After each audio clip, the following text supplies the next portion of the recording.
Da sada imamo ovoliku cifru novca, rekonstrukcija kulturnog centra bi bila obavljena u mnogo kraćem roku. Sedišta nisu menjana više od 20 godina, te se može zaključiti da je neizbežna rekonstrukcija. Sredstvima Republike Azerbejdžana biće zamenjeni podovi, nabavljena nova savremenija sedišta, kompletna rekonstrukcija električne instalacije i molersko-farbarski radovi.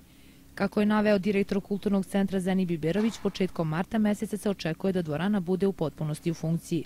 Mi smo u Kulturnom centru najavljivali već dugo, zapravo 1 godinu dana, da će se sala Kulturnog centra rekonstruisati, adaptirati i dovesti u neko bolje ruho nego što je izgledala zadnjih par godina.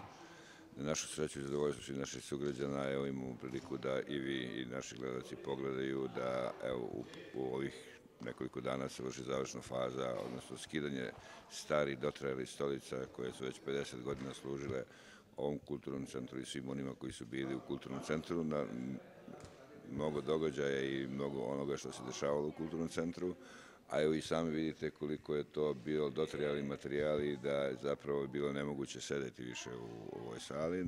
Materijali koji će se koristiti u rekonstrukciji su najsavremeniji, otporni na visoke temperature i bezbedni od požara. To je posebno važno ako se zna da je pre 10 godina Novopazarsku koncertnu dvoranu zahvatio požar, koji je pričinio veliku štetu, a koja ni do danas nije u potpunosti uklonjena. Oni koji su bili zadnjih 15 godina znaju da na balkonu nema nikakvih ni sedišta, niti pomoćnih pomagala, iz tog razloga što u ono vreme nije bilo testirana oprema ili odnosno sedišta koja bi se koristila u ovom delu. Na sreću našu, sada i zakon o primjeni uređaja opreme za scensku kompletnu delatnost u kulturnim centrima takve vrste da podleže posebnim atestima protiv požara, zapaljivih materijala, tako da svi materijali koji se koriste u adaptaciji kulturnog centra su pod atestima, obaveznim atestima kroz tender koji su prošli naravno u proceduru. Sabahudin Vapleni radi već 35 godina u kulturnom centru. Kako kaže, dugo ovde ništa nije rekonstruisano. Dotrajala sedišta radnici su sami popravljali. Evo sad salu renoviramo sedišta. Pre smo uradili grejanje pre možda 1 mesec dana. A od toga vremena pa dalje nikad ništa nije urađeno u ovoj sali.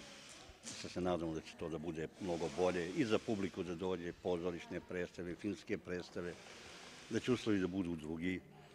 Normalno i da je sala će bude mnogo drugačija. Rekonstrukcija kulturnog centra je deo programa dogovoreno od strane ministra rada i socijalne politike Rasima Ljajića i predstavnika ambasade Azerbejdžana, koji su ovo dogovorili tokom nedavne posete Novom Pazaru.